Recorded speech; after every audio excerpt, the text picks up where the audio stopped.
The Dorkening and all affiliated shows are not intended for anyone under the age of 18. The following may contain discussions or scenes that have adult situations, graphic violence, nudity, strong sexual content, and graphic language. This show is intended for mature audiences only. Viewer discretion is advised. Hey, you dorks, this is Gunnar Hansen, Leatherface from the Texas Chainsaw Massacre, and you are listening to The Dorkening. Hi, I'm Brian Johnson, and although you probably accidentally stumbled across it and have no idea why you're watching it, you are in fact watching The Dorkening.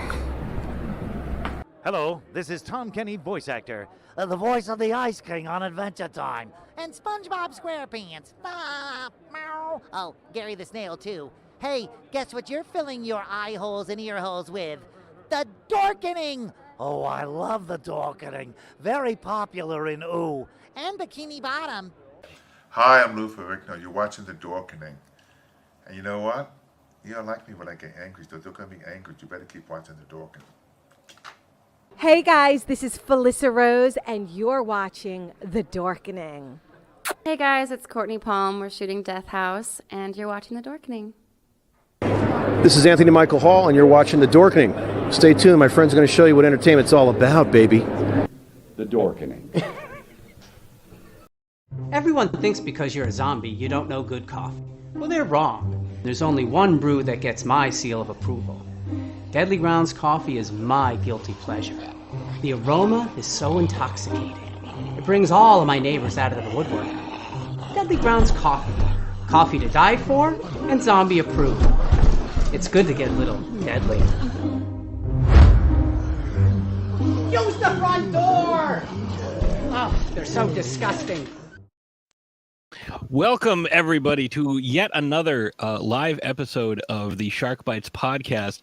I'm your host, Patrick Rail, but you can call me Patsy the Angry Nerd, and I have a very special episode this week. As you notice, I don't normally go live on these, but when you have the opportunity that I have today, you make exceptions. So joining me today on episode 51 is a filmmaker with well over 100 IMDb credits, including Bird Box, Olympus Has Fallen, the upcoming Night of the Tommyknockers. The recently released Night of the Tommyknockers and Bermuda Island, and the upcoming Arena Wars. Ladies and gentlemen, I'm joined by Sheri Davis. Sheri, thank you so much for joining today. Thank you. Thanks for having me. Well, I'm very excited because we linked up about a week or so ago. We've been trying to hammer out a day to finally sit down and chat, and we were able to make it happen today. And I'm excited to have you on a live episode. Thank you. I'm excited to be here, and I appreciate you working with me on it. Like I said earlier, it was a quick turnaround, so we can get some promotion done, and I appreciate your help. Oh, of course. I'm always, as anybody who follows either this show or Throwdown Thursday knows, I am all about helping promote any independent creators on any level. Doesn't matter what you're promoting, because I have found, and I'm sure you can attest to this, and we'll discuss this a little bit in a moment. I've learned through my own experience that independent films or lower budget films tend to have a much more difficult shooting schedule and a lot more stress put on you. Oh, yeah. Is that something that you've experienced? Oh yeah, from all angles, being an actress first versus being a crew member, since I also work as crew and producing as well. I mean, it's absolutely, one of our biggest struggles. Yeah, and you've got that very unique experience where you've got, you're on every side of the camera, you're on, the production side, the direction side, and especially on a smaller film. And I'm sure, throughout your career, you've had these moments where you have to wear many, many different hats, especially depending on the budget. Oh, absolutely. With indie film, that's the whole thing. Like, you have to be passionate about what you're doing because your funds are limited. A lot of times, the crew members are wearing more than one hat. And even sometimes, like for me, if I'm acting in a smaller role, not an everyday role, and I'm doing crew, I mean, that alone is a lot. So kind of expand on that a little bit. Like when you're doing crew, like, what do you do? Are you rigging? Are you grip? Or are you like just production assistant? Like, are you in the office? Like, what do you do, or what do you prefer to do? I've done a little bit of everything, but because I'm also a registered nurse and have been for many years, I tend to work as set medic. With COVID, these new positions, COVID compliance officer and COVID compliance supervisor came along, and they wanted usually nurses in those roles, in those supervisory positions, and then the rest. If you're on a big budget set, the rest of the COVID officers are a combination of nurses and like PAs or maybe associate producers or something. So. Usually in that capacity is more so than anything. I've been like a first and second AD. I've been a second AD. So I've done other things as well. I've been PA on, some bigger sets, but the most experience would be as far as an active crew member would be as a set medic and as a COVID compliance supervisor. Now I have my COVID compliance officer certification, and I've worked on a lot of films as a COVID PA. So right, I totally get you. And when it's a smaller set where it's like, all right, you're the set medic, but you're also gonna because you have your CCO, you can do testing, and because of that, like you can there's right. And, it depends. It depends on the state. It depends on, are you union or non-union? Like the rules are always different. So, you kind of got to find out in the beginning what you're signing up for.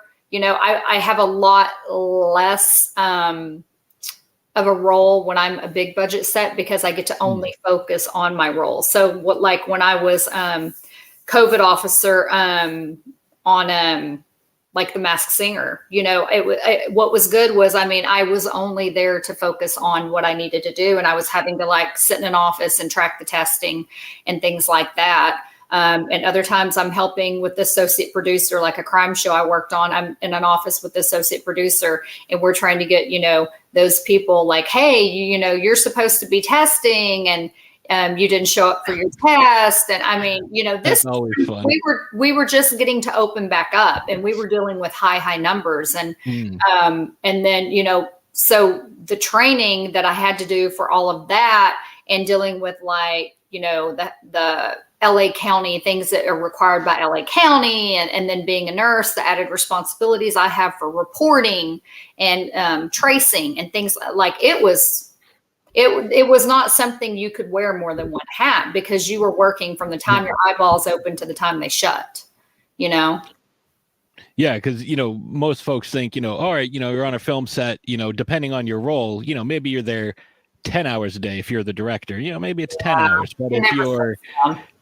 But if you're, COVID compliance or your locations, or you're just a regular set PA, you're there early and you're there late. Oh, yeah. Yeah. I have to be first on set as a COVID officer and as a set medic, and I have to be out with tail lights because if anybody gets hurt on breakdown, and the couple of times on indie sets that I was allowed to leave, they didn't, when someone got hurt, it was on breakdown. So, it's got to be like that. It just does. It's part of it. It's very long hours. People don't, and they think it's everyone. How it is. Everyone thinks it's glamorous. What's glamorous is what you see. The finished product and the red carpets and the pretty outfits and all. Getty Images. And it looks so glamorous, but it's all so much work. Yeah, nobody thinks. No one sits down at a premiere or watches a red carpet and be like, man, I wonder if they help load the grip truck at 3 a.m., Yeah. Yeah. Or what time did everyone come, from crew who was involved in helping set up your red carpet? Yeah. Or did you have to check everyone's Vax cards before they came? Yep. It can be a lot of fun. It's definitely a lot of stress, and I've only seen it from, the mostly the PA side of it. But you mentioned a position that, the first time I thought I heard it, I was like, What? Second AD. Yeah. For folks who aren't aware, like generally there's two. Like there's the first AD, who's the guy who yells cut and action and all that, you know, for the director. Mm-hmm. And then there's the two second ADs. Mm-hmm. One of them's usually on set, and one of them's usually got the glamorous job of paperwork. Yeah. Yeah. Yeah. I've done a little bit of everything. I've been first, I've been second, I've been second. I mean, like I said, I'm not a technical person. So I'm not like a grip, a gaffer, you know, Yeah. I'm nothing like that. I'm not a cinematographer.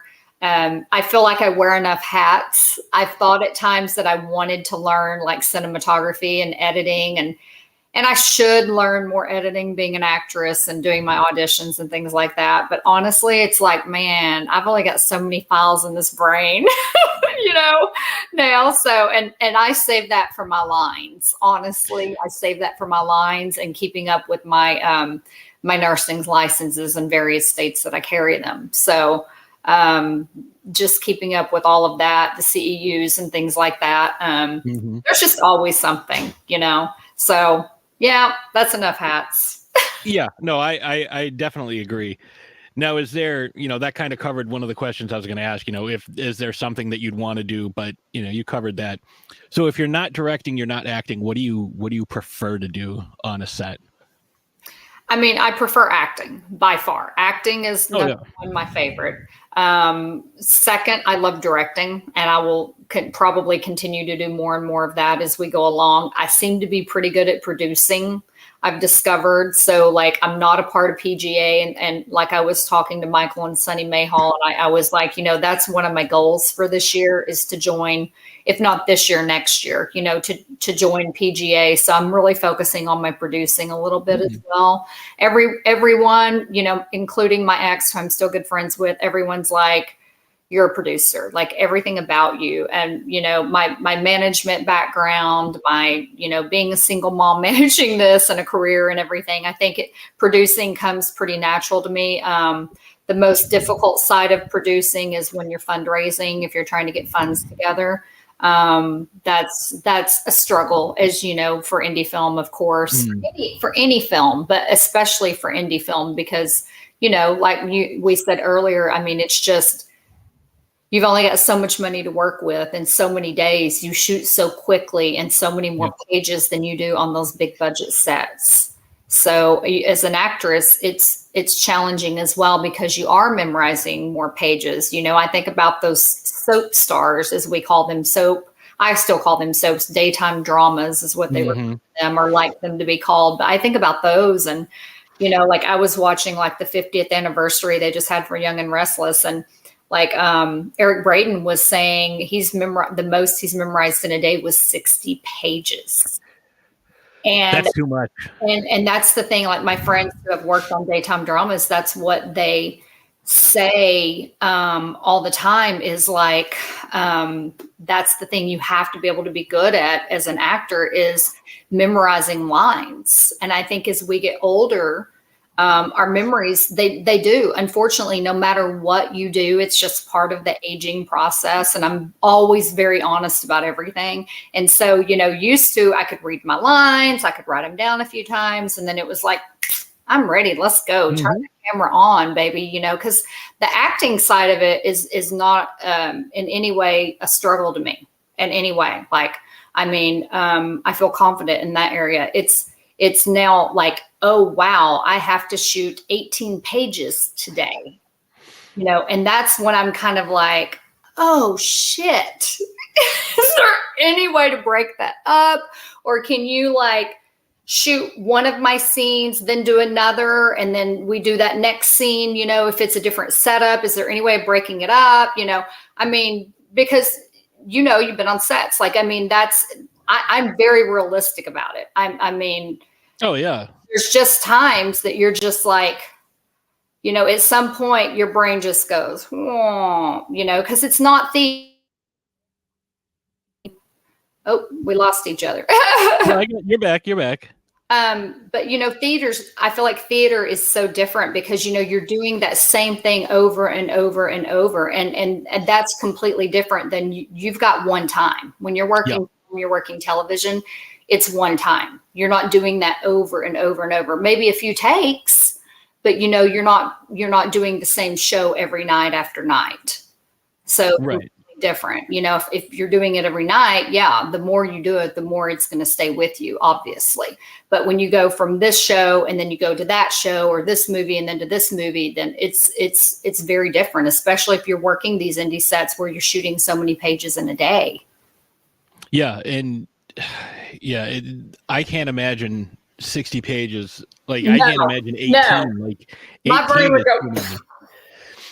Like that's Now, speaking as far as your producing style, I have a friend who I have worked with. She's a phenomenal producer, and one of the things she always says, and I appreciate this, and I'm sure you can appreciate this as well. She goes, "There's two things you don't mess with: the food and the money." So she always makes sure we're well fed and we get paid as quickly as possible. Mm-hmm. Yep. And I think that's the best way to keep people happy. Yeah. But organization is a big organization, communication. Like those are two big ones because time is money. If you're not organized, and you're going to run into problems, you also have to be able to resolve problems quickly. You always have to be looking for a solution or if you think you could run into an issue with something, you better have a backup plan. You better be ready to go with whatever it is to fix that. Producer, I feel like producer is the hardest job in film. I mean, I honestly do. In television. I mean, people don't understand what producers like really do. True producers, they're putting it together from the very beginning until it's out, and people don't understand that. They just see producer. And you got to think just like right now, everything has Reese Witherspoon's name on it. Have you noticed that? Like producing. I've seen a lot. Yeah. Big time producing, and I mean, kudos to these people that do that or wear more hats, like Taylor Sheridan, acting, writing, producing, he's done everything as well. And it's paid off because look at where he is with all the hard work he does, with Yellowstone and all the spinoffs. But yep, it's a crazy world. I just want to show these comments again. Okay. And Colleen, she said, "You put on a lot of hats, but it's important to master the few you wish to wear the most," which is exactly what you were saying. Absolutely. And then she had a nice compliment for you. She said, "You are such an inspiration. That's so much work and effort." Thank you. Thank you so much. I appreciate that. It means a lot. Yeah. It's one of those, when somebody does recognize your hard work, it's so appreciated because it's such a thankless thing. The crew work is such a thankless thing. And that's why the crews that I work with over and over, like the Mayhall films, for instance, Mayhall Empire, that crew is my family. We know about everyone's lives, kids, we truly know one another, love one another, know everyone's birthdays, we know where everybody's working if we're not working. And it's so great, to have that because we're the only ones, we're on set before it starts and when it's over. And actors, as an actress, which is my main job I do as an actress, I come in, I do my job and I go home. I don't have to think about anything else about being ready for the next day of shooting and do my scenes. And then I go home, but that crew is there the entire time.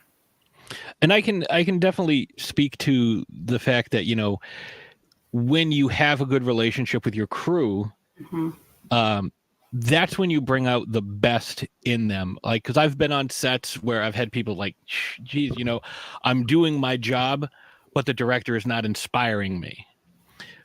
And I've been on sets where, big budget sets, and someone that we had on the last episode brought this up because I worked with him a few times, talking about a director we both worked with last year, Alexander Payne, is a gentleman with 2 Oscars, but knows everybody's name, knows everybody on set, knows who everybody is. And the story I always tell is at the wrap party. I was COVID on that. I was a COVID PA. I spent almost no time on set. A very thankless job. I was always at base camp. Yep. And at the night of the wrap party, I was walking up the stairs and he's having a conversation with someone. He sees me, sees my wife, stops his conversation, walks over, says, "Hi, you must be Ashes. I'm Alexander," and extended his hand to shake her hand. He knew who my wife was based on his homework. Yeah. Just based on a couple of conversations that he and I had. Yep. Over the course of 3 months. And that's called respecting your crew. Mm-hmm. You know, respecting your crew, respecting the fact that they are there helping bring this into fruition day in and day out. And you know, if you don't respect your crew, I mean, word gets around. You're an asshole in this business. Like, I mean, it gets out there. So yeah, I feel as an actress that I wish more actors would realize the importance of the crew. Like, they're making you look good. Yes. You know? So, and I'm speaking more as a crew member now because that's kind of how we started. But yeah, I mean, I think that is also what makes me a better actor is I understand how all of that works. And if I come in and I'm acting and I'm not crew, this is, you know, I'm just actress. I'm always thankful to every single crew member on there and just being polite. Like, some actors are just jerks on set, you know, and it's like, why, you know, and usually it's the ones like you look them up and it's like, oh, they have 3 credits. Like, who do they think they are? You know, like everyone here is making you look good. Like, they're making this happen. So I don't know. I think everyone needs to be more appreciative of one another on a set, you know, sometimes, but I completely agree. And, you know, sometimes it's like, I've never had a problem like approaching someone because I feel, and I've been reprimanded about this on occasion. Where, closer here. Some folks are like, you know, no, this is a set. This is like a military type thing. You know, there's a strict hierarchy. But I look at it as we're all coworkers. Now, it's easy for me to say that, but you know, I have no problem approaching someone. Hey, what's going on? How you doing today? Again, the same film I was talking about, The Holdovers. It was actually the anniversary today of Paul Giamatti made a get well video for my dad who had just been diagnosed with cancer. Oh, like he did that out of the kindness of his heart. Right. Because my dad was a big fan. Like, he's like, oh, you know, like, oh, I really, you know, and I'm like, you know, feel free to say no to this, but, and he's like, yeah, absolutely. Like, so like guys like that, he was already one of my favorite actors. Now that just put him up to a different. When you put the fact that they're human, like, yes. and they truly are, like, you know, my experience with Kevin Costner, you know, was fantastic. On Yellowstone, the day that I got to be on set, you know, it was amazing. And I tell how he walked around to every background actor, including a special needs young lady who was on a walker, you know, that you sit down on as well. And he was like, hold on a minute. And he walked up to her and it was cold. And he walked up and he shook her hand and he said, you know, and he walked around between all the background and was shaking people's hands and thank you so much for being here. I appreciate you being here. I know it's a cold day. And, you know, the little girl, like he asked, you know, the special needs young lady, he was like, can I give you a hug? You know, I mean, it's like. You love to see that. Yeah. Yeah. It's like, you know, and we need more of that. You know what I'm saying? We need more of that. And when you show that to people and you're like, this is who I am, this is, you know, I have these accolades, I have this, long history of working with all these talented folks, you know, but you're still like, I appreciate who everybody is on set and on the job that they all do. Right. It makes you want to emulate that behavior. It's like, okay, this person has a lot of success and this is how they're treating people. maybe if I treat people this way, I can get this level of success, because it's not, talent and drive and determination will take you as far as you can go. Your willingness to learn, your willingness to And listen. know what you don't know and ask questions. Don't just assume you know how to do everything. Right. That will drive you to higher places, because people will want to work with you. I long stand by the phrase, proficiency without passion is the death of art. Because that's one of the ones I love as well. Yeah. You can just tell when someone's phoning it in, and it's like, yeah, I'm here, I'm doing this job, I am technically proficient at doing my job, but I have no real connection to this role, or no real connection to this specific job, this duty, whatever I'm doing. So I'm just here to fulfill a contract, or I'm just here to get my check. Right. So you have done, like I mentioned, you have a very extensive IMDb page filled with all kinds of different movies. And like you're talking about, working on Yellowstone and working on, The Masked Singer, I believe is what you said, in various capacities. You've got 2 more films that just released, like we mentioned, Night of the Tommyknockers and Bermuda Island. Right. You've got Arena Wars, which is upcoming. Yes, I'm excited about that one. Tell us a little bit about that one, because that's one that I'm not familiar with. Not that I expect to be familiar with every. It's not out, yeah. So. Right, it's not out yet. So we shot that in Las Vegas, and I think people that worked on it have compared it to The Running Man, I think it was, and it's been so long, I don't even, honestly, I should go back and watch it. But John Wells is the lead actor, and he is an incredible actor. And we have like a professional female fighter in it, and it's very kind of Hunger Games in a way. Like, my character is Holly Days, which is, I had really bright, vibrant hair and over the top outfits, like Effie on Hunger Games was kind of what I was channeling for that.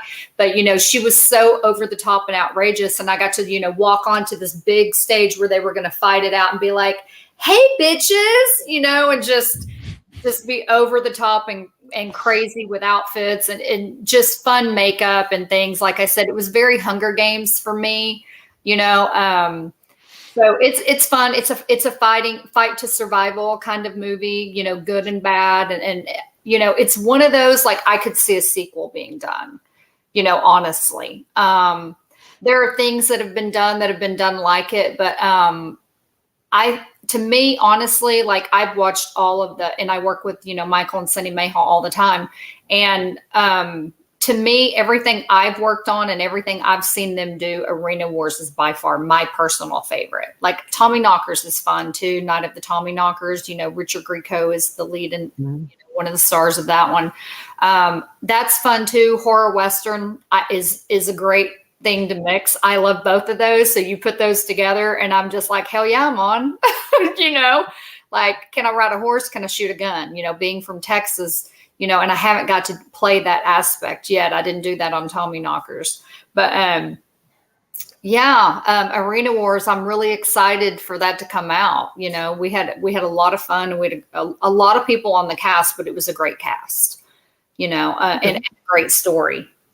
It seems like it's in the same vein as, like you said, Hunger Games and The Running Man. Right. Some other folks might liken it. Like, the first thing I was thinking was Battle Royale, which was the predecessor to both of those. Okay. I'm sorry, no, Running Man was first. Some of these now, familiarize myself. Battle Royale's the I believe the Japanese version that came out in the mid 90s. Because it had Chiaki Kuriyama, who played Gogo Yubari in Kill Bill. Oh, yeah. Yep. She was a prominent character in that, which kind of got her very similar role to the Gogo Yubari role. Right. But, obviously, and those are all spin-offs of Surviving the Game. or The Most Dangerous Game. I'm sorry. Surviving the Game was the movie that they made with Ice-T and Rutger Hauer and Gary Busey based on that story. I'm gonna get a little closer here. Change it up a little. Here we go. Oh, and Colleen says Arena War sounds amazing. I'm excited to Oh see yes, it. kick-ass costumes and makeup for sure. The fighting is fantastic too. The stunts, the fight choreography, like it's fantastic.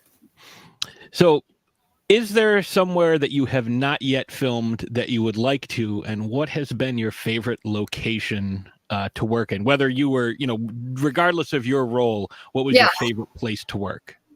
Favorite place was by far Vieques, Puerto Rico, where we shot Bermuda Island. I mean, hands down. I think they shot Lord of the Flies there, maybe. Okay. It was magical. Absolutely magical. I've never seen anything like it. And it was, it's one of the 7 wonders. It's got, I think it's called a bioluminescent bay or something like that. Which is like, we happened to, the first night we were there was before we were filming, and we happened to be there at the perfect time. And you go out on these glass bottom kayaks, 2 in each one. It's pitch dark. You can't see a dang thing because you're so far out. The stars are the only thing. It's just, stars. It's amazing. But you want to go when there's no moon. And we happened to be there when there was no moon. It was covered. So you're out on the water and you put your hand in the water and it glows. Like the blue, like a solar system, the water is on the solar system, and it glows. So you're doing this, and your paddle is glowing as you're like doing this. And it looks fake. And this was the crew. This was a lot of us from crew that went together. So we were all experiencing it together as well, which was so cool, absolutely incredible. And then, like the guide was telling us the story and telling us about how it's preserved and the history of the island, when the military left, and there was all these like wild horses all over the island, and roosters and iguanas. And I mean, it's just part of it. Like you open your door and, you've got a goat at your door and you've got a horse on your porch and they act like, hey, I'm here, like, let's hang out, So like you're so acclimated to people. But the day was, man, I mean, literally one of the best experiences of my life. But the guide, he would be like, he's telling the story and you're into it. Like, it's amazing. And then he bangs on the bottom of the boat and these little like pink glowing fish that are round start popping up out of the water and pop into your boat. I mean, it was just incredible, absolutely incredible. Taking a bath, an old timey bath on a roof in San Juan with a thunderstorm around me with a beer in my hand. Doesn't get much better than that either. That's pretty cool. So after experiencing that, short of going back there, where else would you like to film that you've not yet filmed? Oh, man, that's a tough question.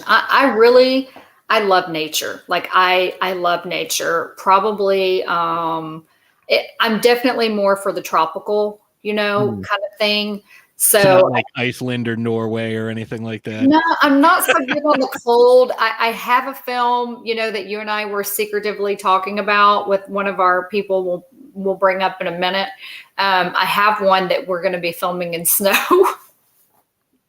And I'm looking forward to it. The role is great. But, I'm kind of like, all right, I'm going to have, like on Tommyknockers, it was so super cold. We were desert cold in the winter and wet. So I had like the heated vest and the battery packs and the heated. Those are so good. And I had the little, you've been a PA. I had the little things you put all in your pockets, and I was so freaking, and in my shoes, and I was so cold. I was putting them against my skin, and I was covered in burns because it was like 2 degrees one night. Like it was crazy cold. So yeah, I mean, I want to go somewhere, which we did have a waterfall. I wasn't there that day of shooting. But I want like Hawaii. I want the big, like extravagant, gorgeous waterfall. Like I want, the whole fantasy island thing.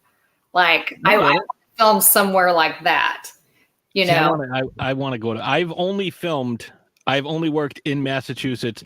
Technically, I did one day in Rhode Island, but it was like just over the border, so I don't even really count that. But Rhode Island's so small. Yeah, and I mean, I did get to spend last year 3.5 weeks in Provincetown doing a film, and if you're not familiar, I don't know if you're familiar with Provincetown or not.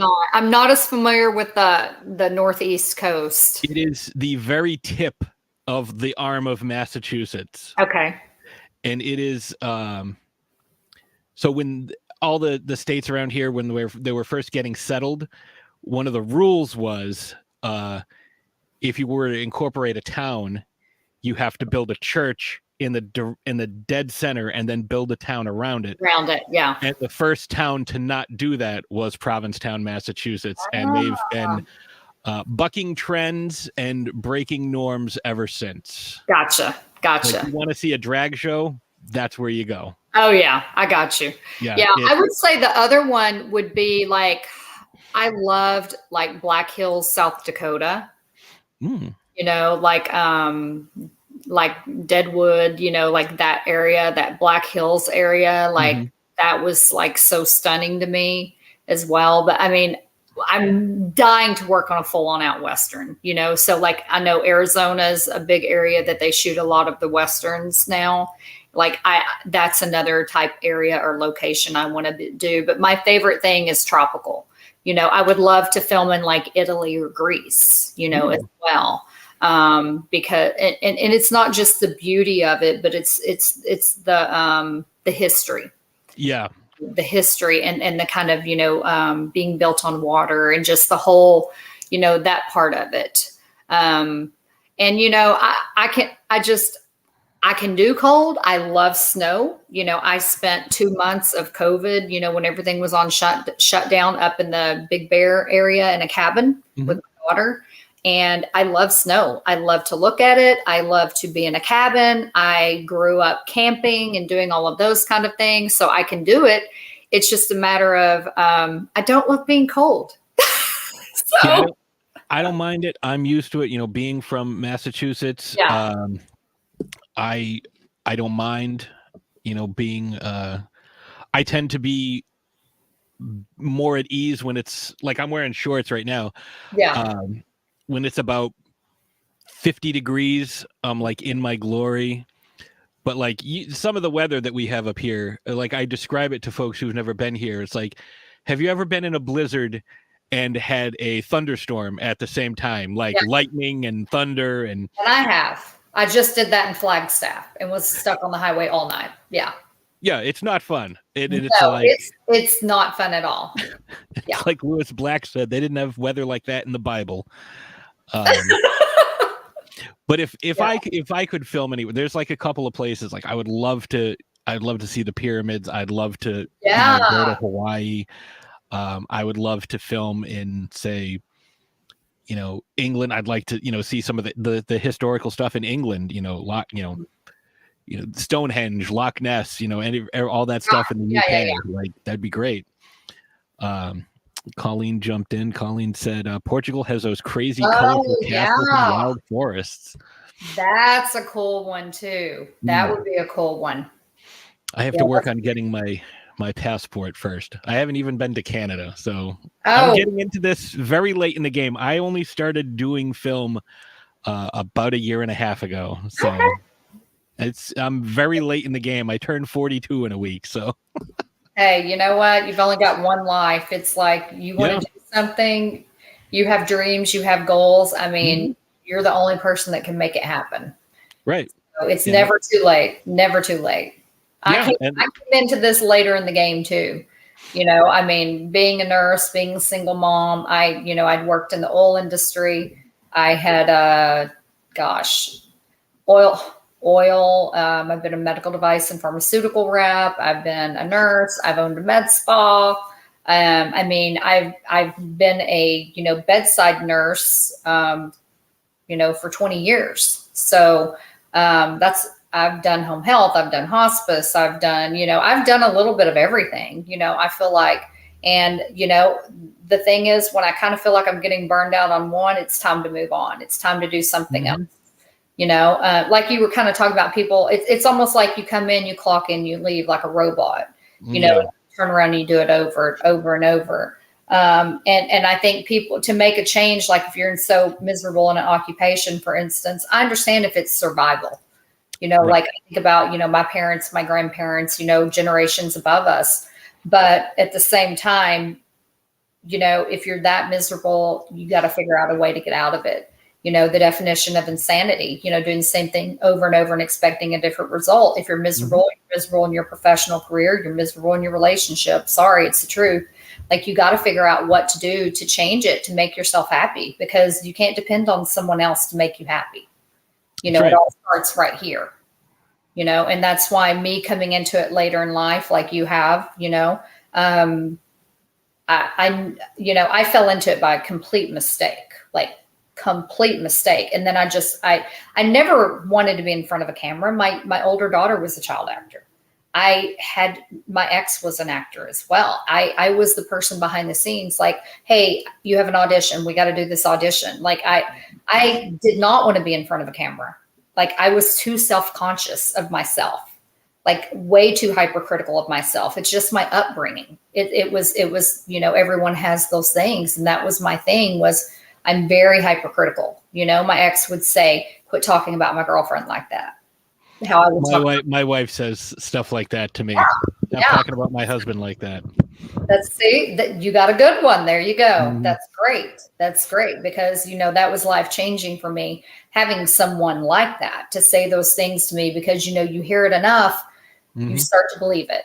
You've got to, do whatever to make the change, and you still have to survive. And that's why, a lot of people still, 99% of people in indie film still have jobs, it's, you have to, and, I could never be like, I lived in LA the past several years. I'm in Texas right now because I moved back to take care of my mother, who had cancer and passed a little over a year ago. I'm sorry to hear that.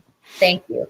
I was back and forth to take care of my grandmother, who passed just before that. Yeah. So I knew that I was going to, all my stuff is in storage in LA. I kept an apartment for a while in Burbank because I work in both. And I just finally was like, I can now do what I do from anywhere, because, COVID changed that as well, where we do more video auditions now than we've ever done before.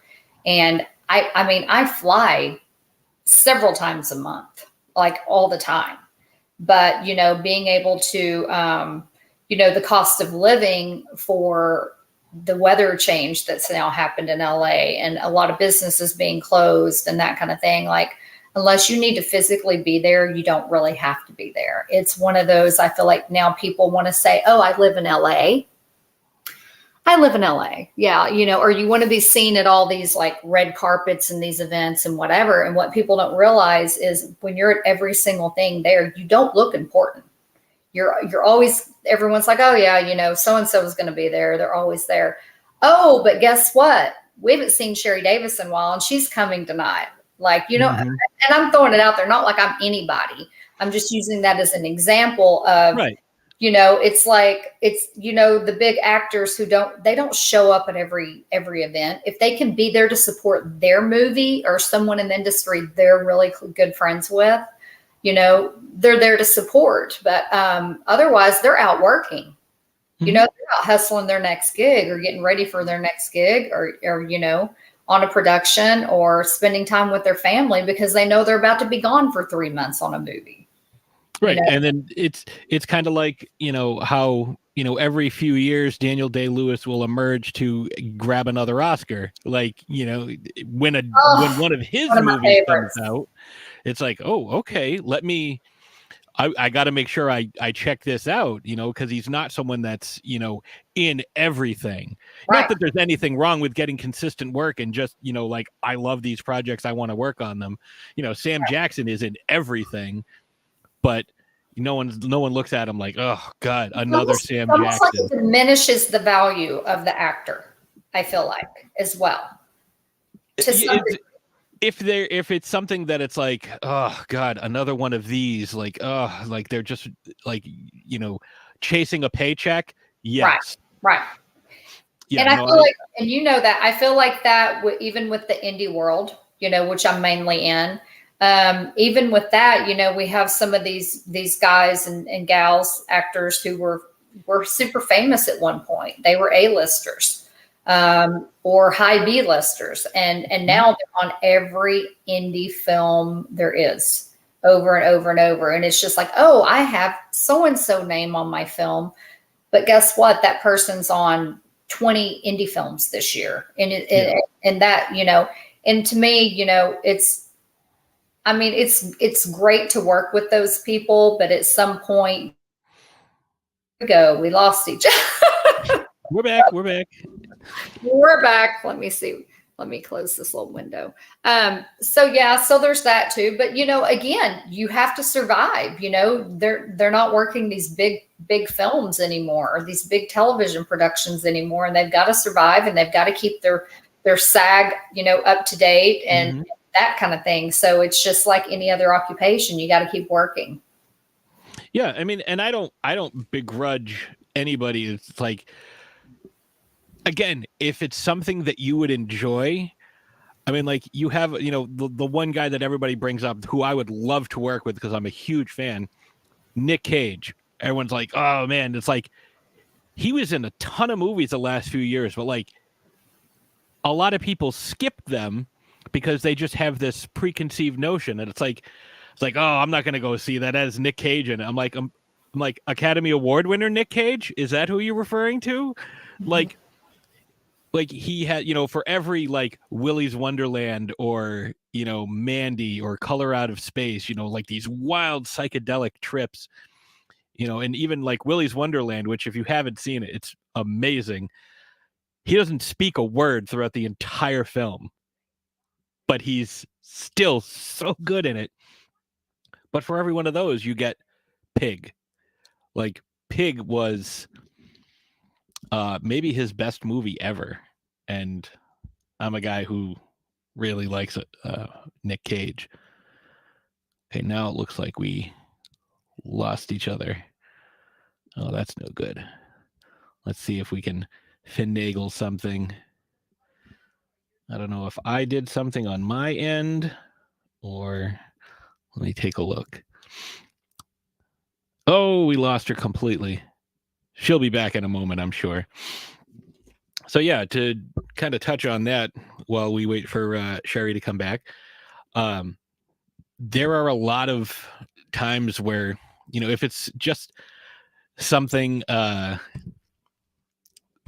you want to do because you really enjoy it, like there's nothing wrong with like, oh, I'm going to do a lower budget film, or I'm going to take on this crazy wild role because I want to, not because, I feel like I should be held to a different standard. It's kind of like what we were discussing earlier where, people are people, like if you want to do the movies that you want to do, work on the projects you want to do, like go for it. It's like, oh, I want to try my hand at directing. I'm not the best director, or certain people want to really get into their roles and really kind of delve into the nuances of filmmaking. Like we were discussing Daniel Day-Lewis earlier. Daniel Day-Lewis earlier, he did a movie where he was playing a carpenter or something, and he ended up joining the union. Oh, we got Sheri back. Hi. Yeah. I have no idea. We got you back. I It's have okay. no idea. shifted a little bit. I moved things around. I am so sorry. No, it's all right. I was able to just keep talking, and Colleen said she got frozen on a very pretty face, so that worked out. Good. It's been a long day of interviews and everything else, so I appreciate that. It's late.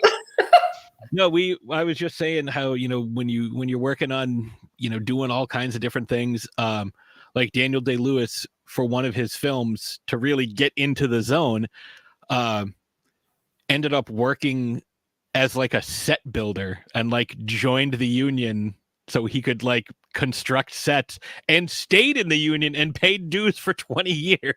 That's awesome. I love that.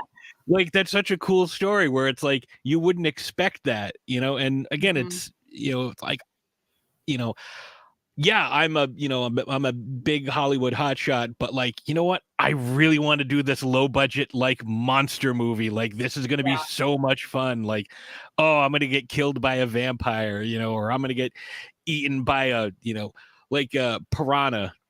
When, the beginning of the movie is Richard Dreyfuss getting eaten by a bunch of CGI piranhas, that's probably fun for him. Right. So I know I said I wouldn't keep you that long, but I've been having a really good time chatting with you. Like, it's been a great conversation. Cool. I hope others find it interesting and learn a little bit from us about, how things work.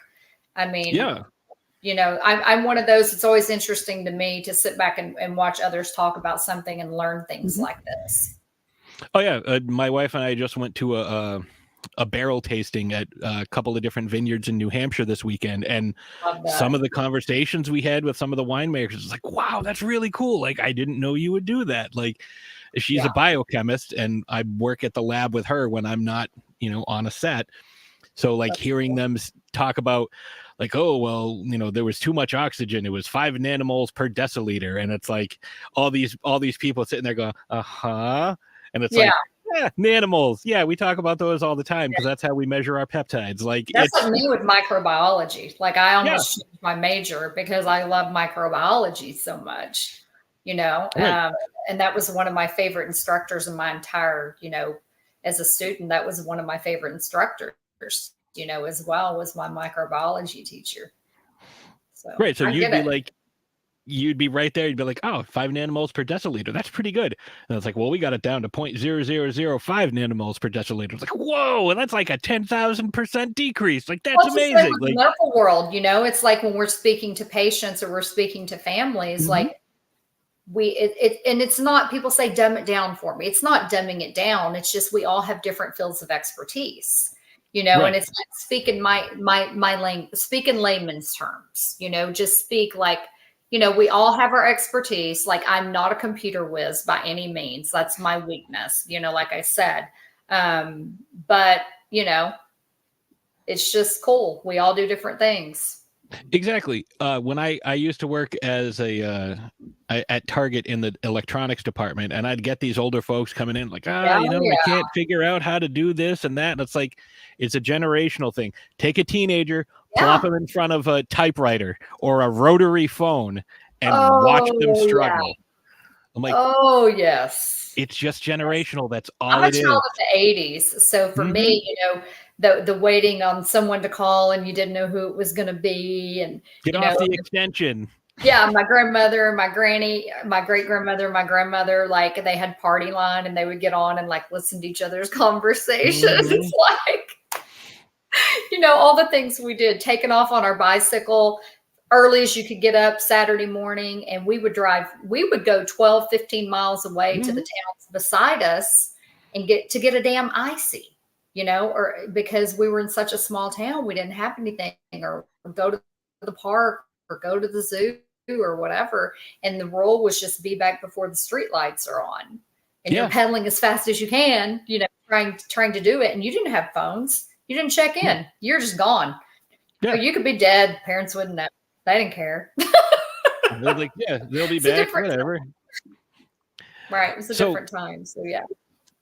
So before, and that's what the funniest thing is, like, that's when like stranger danger was like the biggest thing. It's like, all the stuff, like, don't get into a car with strangers. Don't talk to people on the internet. And like, that's all we do now. Yeah. Well, we didn't even have internet. like at all. No. You know, we didn't even have internet. I mean, No, I that was was- ahead of my game because I did take a lot of computer classes in college, you know, and Yeah. because I started out pre-law. So I took a lot of, you know, a lot of things like that. So it was quite different, you know, which helped me in my career doing Excel spreadsheets and things like that. You know, at least I knew how to do that. That helped me on my The Masked Singer and things like that, because we use like Excel spreadsheets for those. Oh yeah, But especially with the well, COVID stuff. Like that's a great way to keep track of things. yeah, it sucked. Well, I know that you have other stuff to do, but I don't want to let you go before we talk about your Indiegogo. That's yes. Technically ended today, but is still continuing to Yeah, an unknown date. You know, you don't want to get people to get completely sick of it. You know what I'm saying? So basically the trend is to do a 30-day push, to do a 30-day all out, everyone promoting like crazy, you know, every day, once, twice a day on social media, like you're blasting, talking about it till people are sick of seeing it, sick of hearing about it, you know, that kind of thing. So you do that for 30 days. That's the thing. And then after that, you know, if you reach that goal, you surpass your goal, then you go into like various stages of in demand, basically. So it means enough people are looking at it. It's got enough traffic. You've more than made all of your goals that you basically can stay on there. And that's where we are. We worked our tails off the past 30 days. Chase Dudley is the director. The film is A Good Girl's Guide to Murder. And I have never been excited about a project like this. Like never, ever. Maybe when I Yeah. I mean, maybe I would say when I started out and I did the short film with Spencer Gray, who kind of wrote that for me, which was the short film that kind of put me on the radar acting and with the horror genre. And it was how I got my manager even. And I'd never heard of film festivals. I didn't even know about indie film, you know, but it kind of put me on the map. So I'm very grateful for that. And I'm still friends with Spencer. We're collaborating on something else like you and I talked about. Mm-hmm. But A Good Girl's Guide to, so it was great because that was my first kind of lead role that was gritty and something people didn't expect of me. I'm not all fixed up to be all dolled up and pretty per se, but I was made to, people were looking at my acting and not me. You know what I'm saying? Like I wanted to be taken, and, you know, and the thing I've said over and over is like, what is your dream role? Charlize Theron in Monster is my dream role. I want something really messed up. I want something that I don't look like Sheri Davis. You know what I'm saying? Mm-hmm. That's what I want. I want someone to look at me and take my acting very, very serious as I take it. John Hurt and the Elephant Man. That's what I'm saying. I mean, that's absolutely that's what I want. So where most actresses will shy away and they're looking, you know, like me now, you know, I'm looking, I want to look decent. Of course, it's late at night. I've had a crazy few days on this campaign, but at the same time, when I'm on set, I want to look how I'm supposed to look. If I'm supposed to be a mess, if I've been in an accident, I've been running from a killer, I've been you know, I want to look how I'm supposed to look. I don't want to look dolled up. You know, I have a perfect example, and then we'll get back to the film. Megan Fox, who is one of the most beautiful women alive. She did a movie recently, Till Death, I think was the name of it. And she was phenomenal. I mean, she's a badass. Her body's amazing. You can tell she worked really hard at it, and she wanted to be taken seriously and did a great job. And she was doing things in the snow and tied up and all the crazy things she did and the stunts, but her makeup was flawless. So you're telling me you've been handcuffed to your dead husband overnight. You've dragged him around and you've been out in the snow with bare feet, and you've got perfect lipstick and perfect makeup, not even smeared eyes through the whole movie. And I'm like, that's not realistic. You know what I'm Oh, saying? it's like the people in the apocalypse films with the perfect white smiles.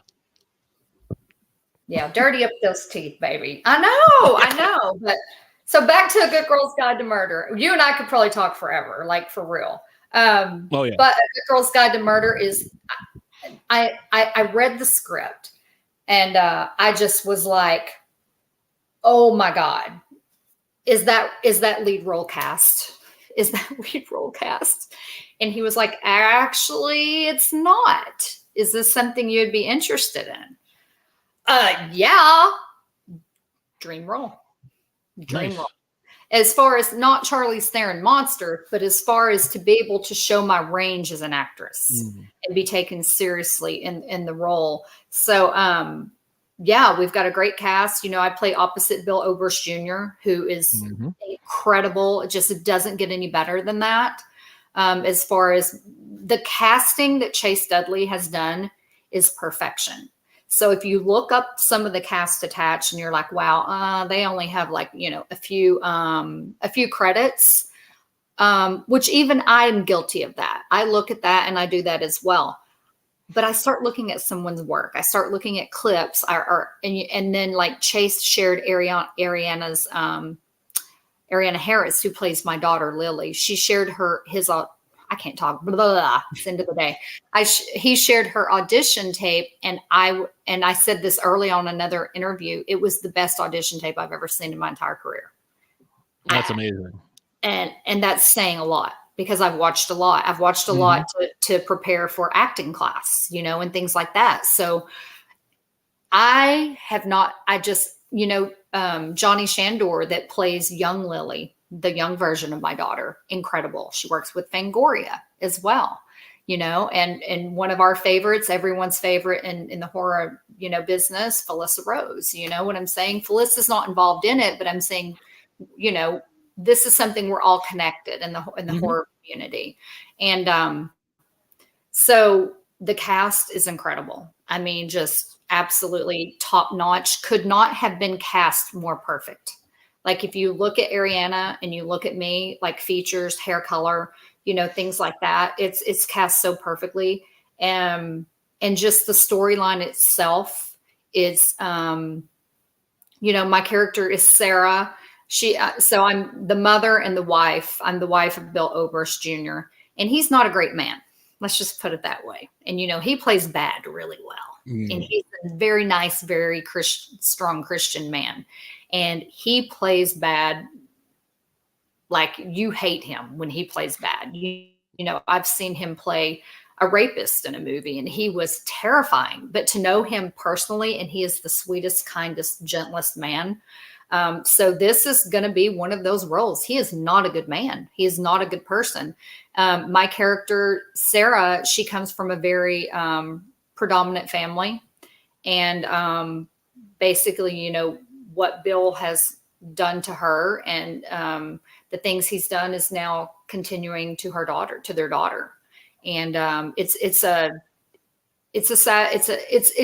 one of those, and it sounds, you know, very taboo and those things we don't like to talk about, but it is, it's done so well because it ends up being a psychological thriller is what it ends up being. So it has suspense.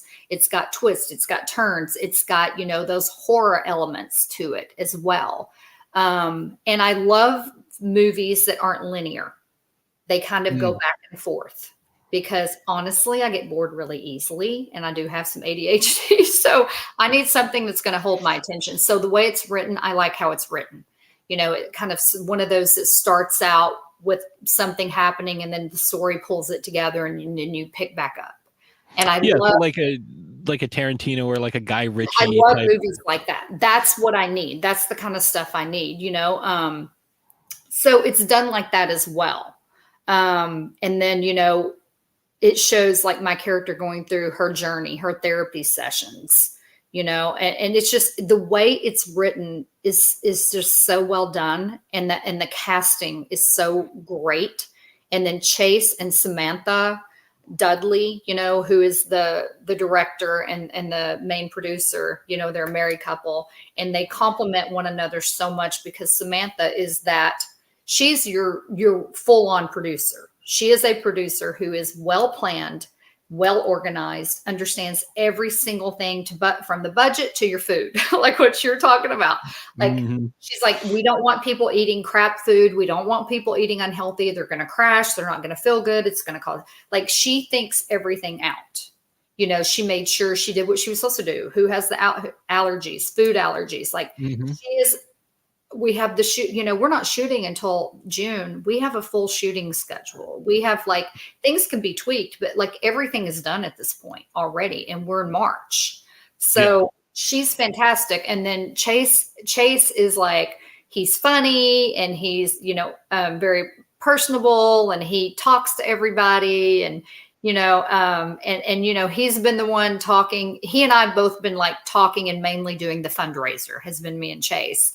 But then Samantha's the one working from home. She's that office person. You know, she's the organization and all the spreadsheets and look at this tab and that tab. And, you know, she's that person, make sure all the contracts are done and that kind of thing. But the story itself and the role I have, all the lead roles are incredible.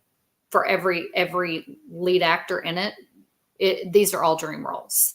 I mean, they're really good. They're really good. Awesome.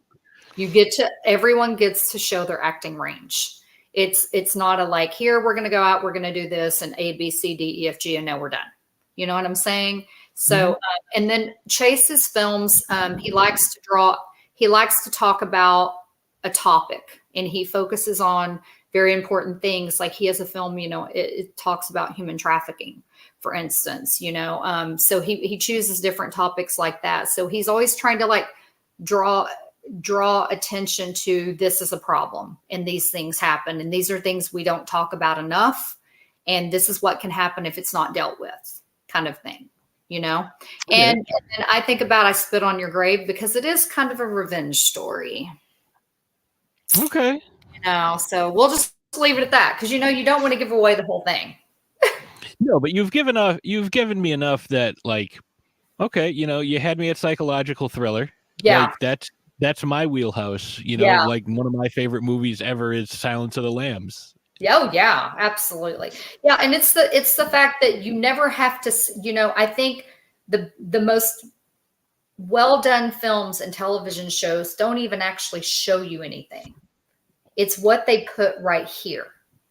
It's what they make us think about, like Dahmer, you know, the series Dahmer, you know, I mean, it never really shows anything, but you hear the noises, you know what I'm saying? You see bits and pieces, but you never actually full on see what he's doing, you know, when it comes to horror and, you know, as an accomplished horror aficionado, you know, being on every side of this, I am always of the opinion that what's unseen is scariest. Me too. Once the monster or the creature, whatever it happens to be, once it takes a form, you're going to eliminate a lot of people. Like I have a friend who's like, home invasion movies don't scare me because, you know, I'm this massive 6.5 foot tall bodybuilder. So that's not going to bother me.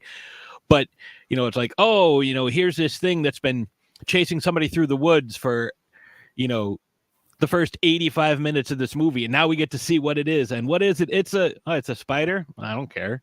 You know, like, like I'm not scared of spiders. So this, you know, like, yeah, it's big, but like it's a spider, so I'm not scared of it. Like that's not going to frighten. Whereas someone who's arachnophobic is going to be like, "Oh my god, this is the worst thing I could possibly ever deal with." Once the monster takes a form, like nothing is going to scare you like your own imagination. Oh yeah, because what everyone is scared of is different when it comes down to it. You know, like for me, the thing that terrifies me are like possession. Yeah. Because you can't really fight with, that. Like, Christianity, like, you know, with religion, like creeps me out. You know what I'm saying? Like, that's the shit that, you know, like I hate like paranormal activity. No, you know, it freaks me out. That shit freaks me out. But there's a story I heard of somebody who was reading The Exorcist. They were a very religious person and they got like really freaked out. So they took it and they threw it off the ferry that they were on. So their friend or roommate, like the story varies, you know, it's kind of like an urban legend thing. So their friend went to the bookstore, bought a copy of The Exorcist, ran it under a faucet for a while, and like put it back in their room. So that's a good prank, but like that's cruel. But like that's funny. But yeah, I've read The Exorcist, and it's one of the scariest books I've ever read. Yeah, right up there with Helter Skelter, which is obviously the Manson trial, where it's like, yo, like that's I was reading that when I was 16 and my dad took it away from me and is like, maybe in 5 years you can read this. It's like I read Stephen King all the time. Your dad had read it. Your dad had read it. Yeah. Oh yeah, no, he knew what was in it. It was in the family bookcase. Oh, okay. Yeah. So he's like, yeah, maybe in 5 years. Yeah. And I was good. I read it when I, was older, but I haven't actually read it. I'm familiar, definitely. I know what it's about, but I haven't actually read the book. And that's the thing too, seeing a movie versus reading a book, or again, it's kind of where your mind takes you. And that's why a lot of people will say, "Oh, the book was better." The book was better than the movie. There's also a lot more, and I bring this example up all the time. The movie The Martian, that was directed by Ridley Scott with Matt Damon and all those folks in it. Yes. It's really good, and using the visual medium of film, you're able to show like these amazing Martian landscapes that you would not normally be able to see. You don't get that from reading the book, but reading the book, you get more access to Mark Watney's inner monologue and like the things he's dealing with emotionally. So like in this case, the two complement each other, and it's really hard to say one is better than the other, but you can do so much more in a book. Like take a look at Game of Thrones. Like there's so much in that series that you can't put into, because you would have, like, they'd still be on season 1 right now. Yeah. Like there's too much. So a lot of times, the book is better. The most faithful adaptation I've ever seen of a book is The Godfather.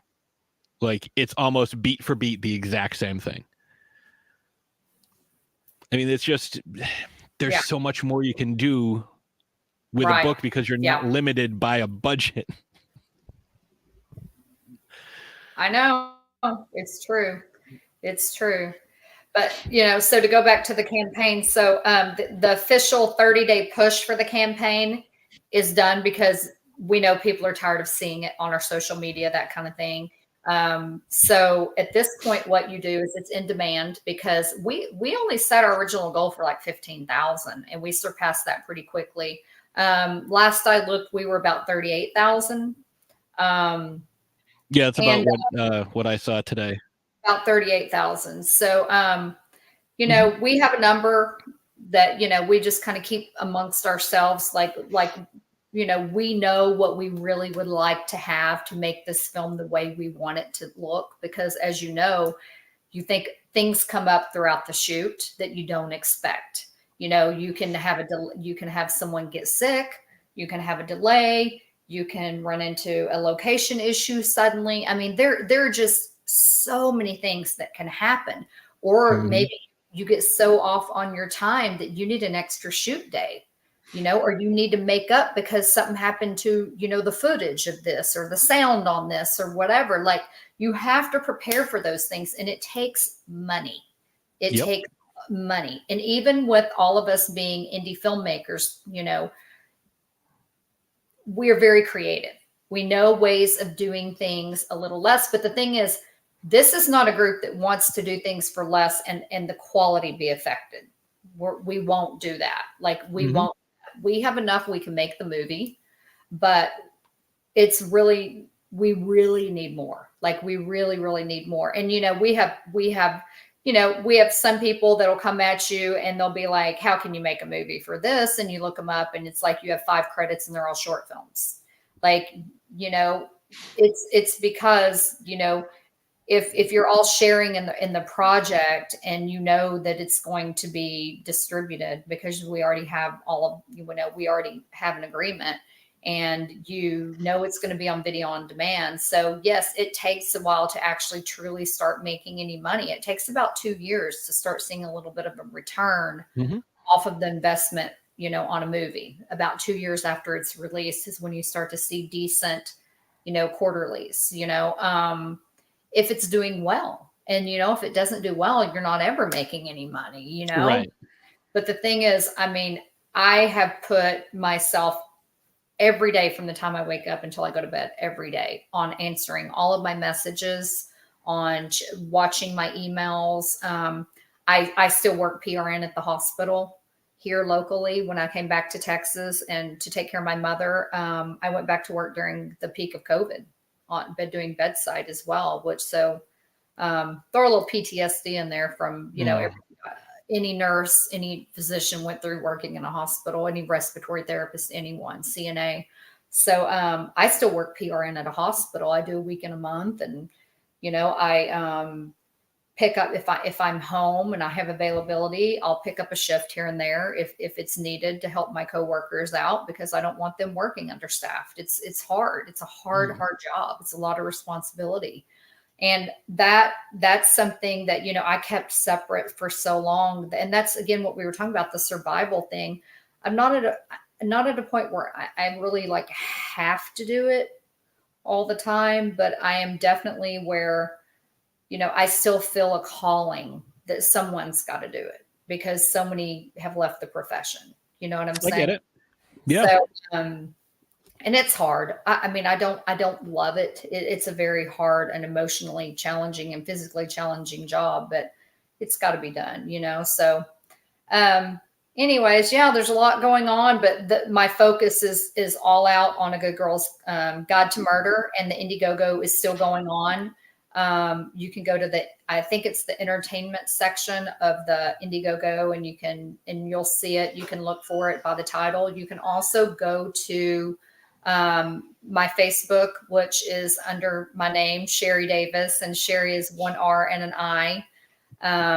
And I'm mainly, Facebook is kind of the main, my phone's going off, and Facebook is like the main place for Indiegogo that most people use the most, and it's the most successful platform. So really, we've been on Facebook. I feel like it's more intimate. I feel like people respond and we converse like it's text. So Chase and I are on all the time. Samantha's on quite a bit. Ariana's mom,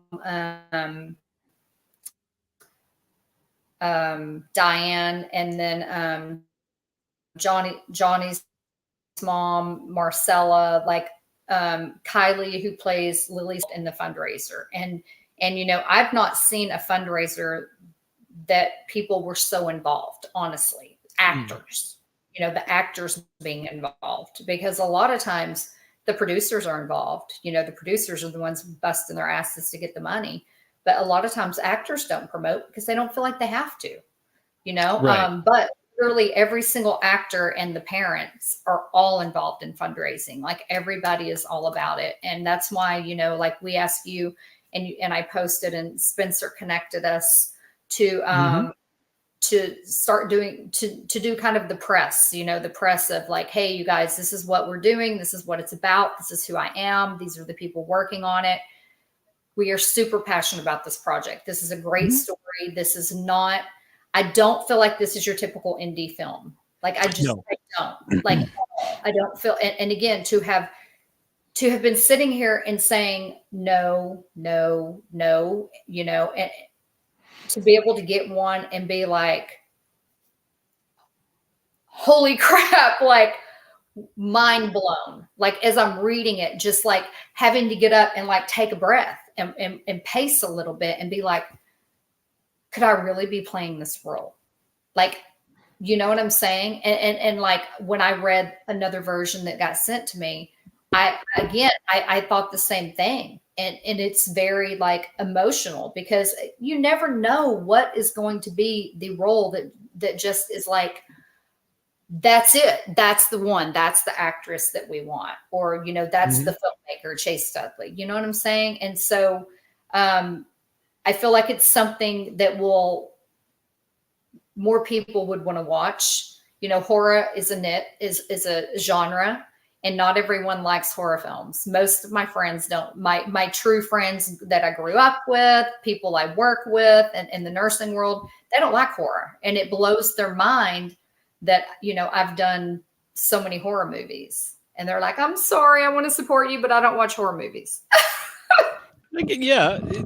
But just the fact that you're saying that like so many people who are involved with the film, and not just like the producer and then the director, but so many people who are part of it, are out there, pushing it and promoting it. And, that really, like you said, most actors don't feel like they need to do that, but that really speaks volumes to, what this project is and how people feel about it. So, I mean, I'm very intrigued. This is definitely something that I want to check out. Once we get closer to, release and everything like that, you're more than welcome to come back. We'll have you on. Thank you. We'll talk more about it. The locations are great too. We're filming up near the Nashville area, and it's actually in Kentucky, but it's very near Nashville.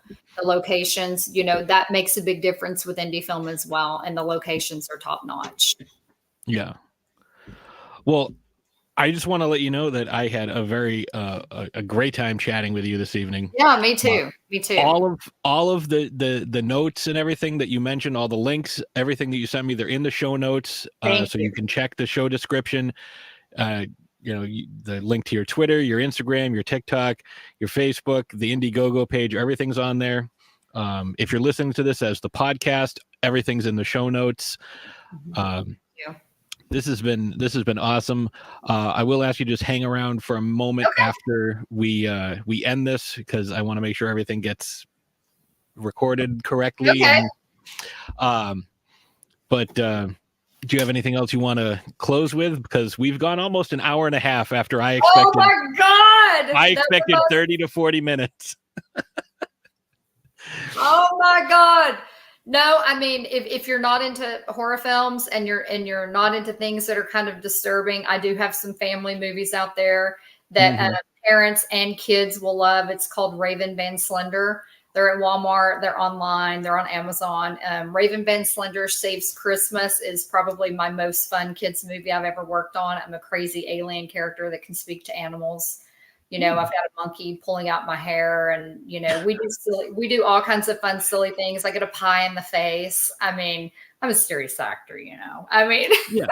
But it's fun. It's colorful. We've got a lot of cameos from a lot of famous musicians, Guars in it, a lot of famous actors, a lot of famous wrestlers, some Star Trek, actors, some Mandalorian actors, it's fun. It's just silly fun. And, there are three of those. There's Raven Van Slender, the first one, the second one, and then Raven Van Slender Saves Christmas. And those are just silly fun. I think about Sid and Marty Krofft. So, if you're just silly fun and a lot of bright colors and silly clay characters, you got to check those out too. I'll get some links for that too. Okay, cool. All right. So once again, thank you so much. Thank you for. Thank you. I can't believe it took we were on that long.